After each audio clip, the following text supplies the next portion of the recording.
On this episode, we're going to learn more about a May 2020 North American report looking at how COVID-19 is reshaping our emotions toward organizational brands. Emotional branding. It's the concept that an emotional bond must be developed between the consumer and the product or service for a brand to be successful. Mark Gobet is credited with terming the concept in 2001, but the idea and the practice goes back way further than that. Here's an example from 1949. Maxwell House Coffee presents Mama, starring Peggy Wood. I remember many nights like this. The family together in that little lighted room. The family together after a family storm, and everything peaceful again. And while the young'uns enjoy popcorn, the grown-ups have a mighty good idea, too. A pot of good to the last drop Maxwell House coffee. Sort of relaxing, isn't it, to see Mama getting set to pour the family coffee? And of course, the thing the family expects most when the cups are poured is flavor.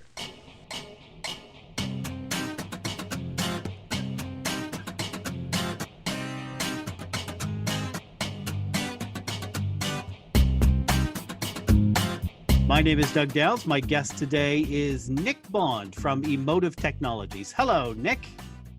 Hello there, Doug. Nick is joining us by phone as we are still practicing social distancing in the wake of COVID-19. Here's a bit about Nick. Fair to say, Nick knows marketing. After achieving a Bachelor of Commerce with honors in marketing from the University of Calgary, Nick decided to focus his energies in the data and analytics side of the industry. Earning his stripes in market research with Ipsos, Nick moved over to FGL Sports, part of the Canadian Tire Group, to take a leadership role on the strategic marketing planning team on behalf of well-known brands such as Sport Check, Atmosphere, and Sports Experts in Quebec. Then he was lured to the agency world and began his foundational work on defining, measuring, and tracking audience engagement. Now an entrepreneur delivering marketing strategy and insights to businesses across industries for the past 3 years, Nick, along with a strong team of partners, became one of the founding partners of Emotive Technologies, an audience engagement firm helping brands stop looking so far inward when it comes to performance measurement and understanding the strengths of the relationships they're building with the people who really matter: customers, employees, other key stakeholders. Having developed a proprietary tool, the Brand Engagement Sentiment Tracker, or BEST, B-E-S-T, to help clients quantify and build audience engagement, Emotive is anything but typical, and we're excited that Nick is able to join us today. Now, Nick, you've just completed this North American study, both Canada and the United States involved in this study, on the attitudes of consumers in the midst of this COVID-19 pandemic. Tell us a little about how you did the survey first and who responded. That's right, Doug. Well, to be honest with you, the story of this particular study and the report that followed started back in January. We had our best product and really wanted to understand what engagement looks like across a number of industries, including hotels, retailers, banks, among others, to really understand what is driving engagement in those sectors and how key brands in each category contribute to industry engagement. We were still mining through all the data and findings when all of a sudden March 11th hit and the world was officially staring down the barrel of a global pandemic. I think that was that same day, if I'm not mistaken, that everybody's other dad, Tom Hanks, got sick, and everybody was reeling, trying to figure out what was going on. So it's in that context that we thought to ourselves, wow, we might have something to offer this conversation. We have all this great data about how people are engaging with industries and categories and brands before the pandemic really struck and we were all sort of locked down. And we had an opportunity to say, okay, what does that look like now? What does it look like in the world where everything is kind of upside down on its head? So we did a very similar study again back in May, early May, asking about some of the same categories. We talked to 1,200 people, demographically diverse across Canada and the US. Again, we leaned into our best methodology to quantifiably understand how audience attitudes have shifted and what type of experience customers and consumers are really looking for in this all new economic and social landscape. So that's a bit of what we did. Okay, and so what did you hear from people? How were they feeling these days? I don't think we needed our research report to tell you that it's pretty rough out there right now, Doug. People on both sides of the border are absolutely reeling. We look at, one of the first few questions we asked was around how people are feeling exactly. And it was these high levels of anxiety and frustration that are really coming through. And I guess at the heart of it is this idea that people are really feeling debased. Going into 2020, the world already had a lot more questions than answers, I think. It was an election year starting in the States. We had a lot of geopolitical issues. We have the social issues, household debt issues, and things that people are really trying to work through. In the middle of that, when we start the new year, and now all of a sudden there's this global pandemic that strikes, any sense of hopes for predictability or normalcy for this year were really just tossed out the window. And so we looked at different elements of our study, and we see that across almost all elements of our personal lives, our communities, our friends and families, personal finances, even our mental health, the majority of North Americans told us that COVID-19 has had a significantly negative impact on all of these elements. And another 44% said that they've suffered negative consequences in their jobs. This is really unprecedented. You think of any time since the Second World War, there's been no single thing that's happened globally on our societies and on ourselves that has had such a profoundly negative impact across so many aspects of our day-to-day lives and generations. It's in this context that businesses need to relearn everything they thought they knew about their customers, how to operate and sustain some level of profitability. And this is the conversation, honestly, that we were looking to add some confidence to. Okay, that all makes sense about why people are feeling the way that they do.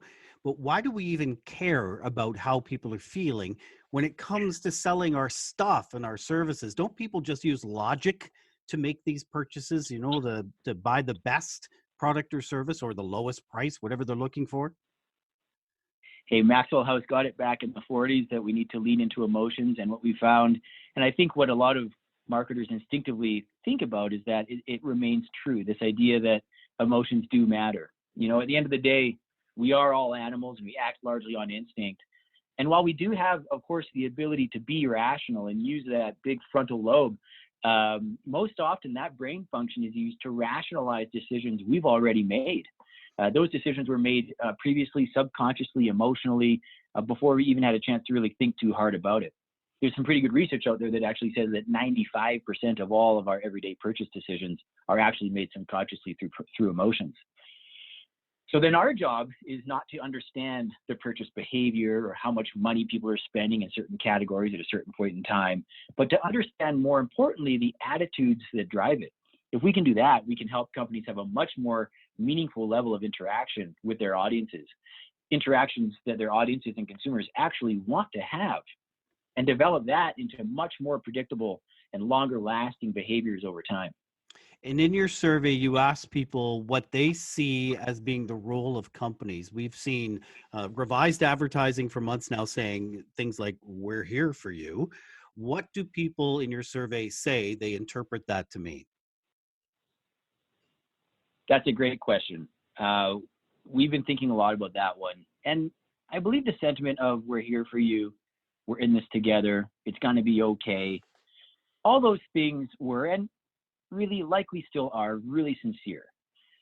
But to be honest, it's not really the conversation people want to be having with the companies they engage with today. I think at the beginning of this thing, if we talk about mid-March, maybe through early April, people may have indeed been looking for just that kind of emotional hug from the brands they deal with.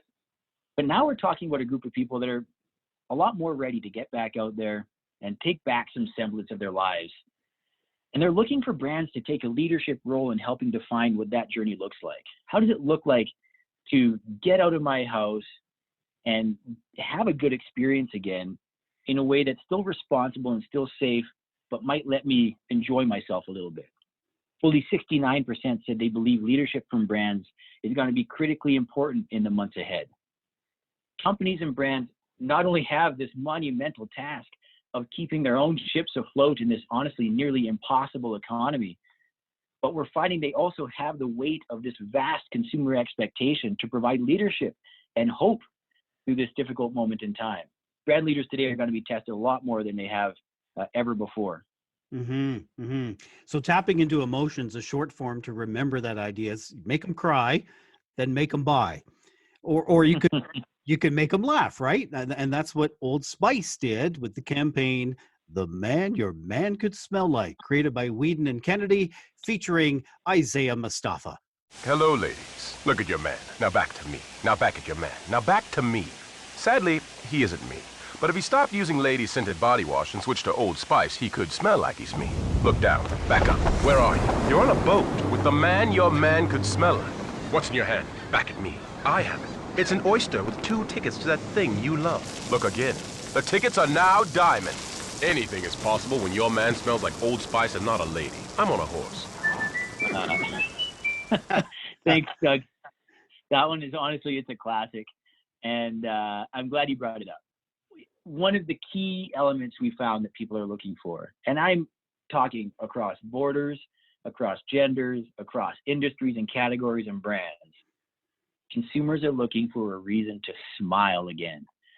This idea of joyfulness has really exploded versus what we saw in our January study. It's a critical element driving audience engagement.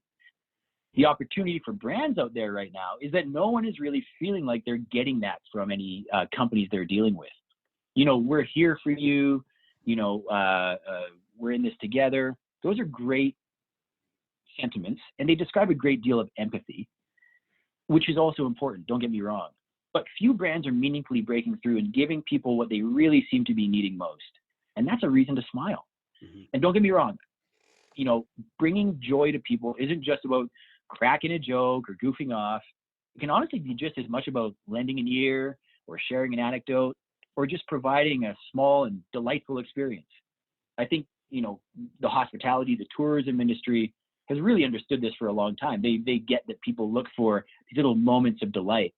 But it's the extent to which people are seeking this concept of joy from other industries.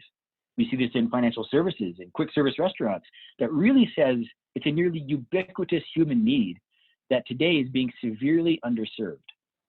So, I mean, you know, brands that can find a way to responsibly deliver just a little bit of levity in an increasingly frustrated populace are likely to differentiate and hopefully, probably come out ahead. Well, and if you need another example of how emotional advertising or branding has influence, you are probably listening to this podcast on an Apple product right now. Steve Jobs understood computers and emotional branding appeal to the highest degree.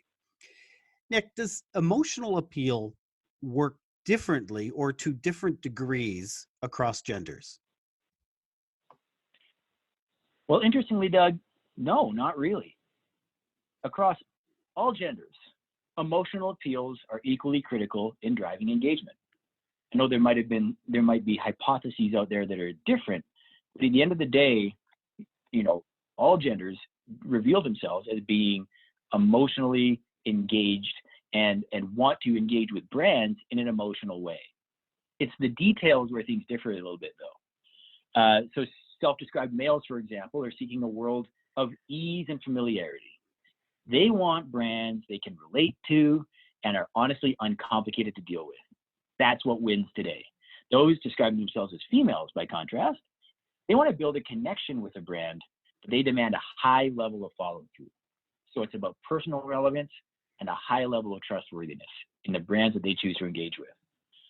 But I would never say, hey, let's do an emotional appeal here and that kind of emotional appeal over there. And, you know, as a brand, have a different conversation with different groups of people. At the end of the day, it's about being authentic, being sincere, and knowing that, you know, a strong and sincere emotional appeal to all audiences will have an equally positive impact in the end.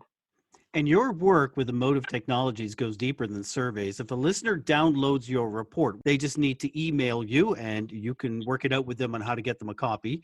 You'll see a breakdown for best emotional appeal right now in 5 sectors, as you've mentioned: banking, quick service dining, hotels, mobile providers, and retailers. So if you're a leader or you work in any of those industries, this survey is a pretty good one for you to have.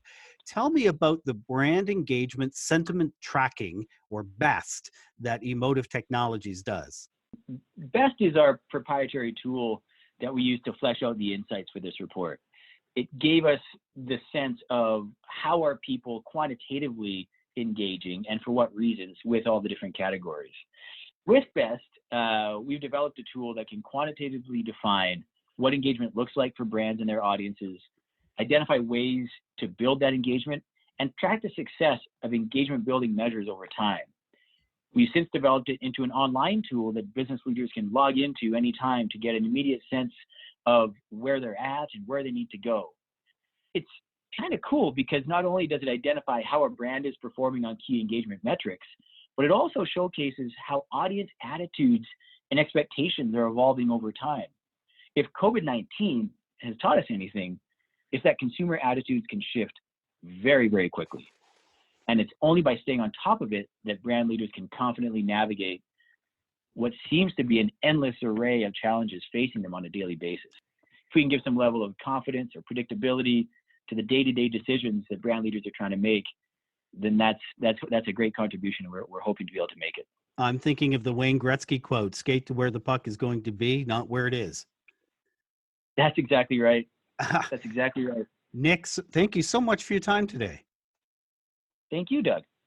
If you'd like to send a message to my guest, Nick Bond, or you'd like a copy of the Brand Pulse Report, you can email Nick at emotiveinc.com. If you liked what you heard in this episode, we're hoping you choose to follow and rate this podcast on Apple Podcasts or Spotify or whatever directory you're listening on. Also, would you do us a favor and recommend this podcast to one friend? And if you have an idea for an episode or you just want to tell us something, send us a note at info@jgrcommunications.com. Thanks for listening.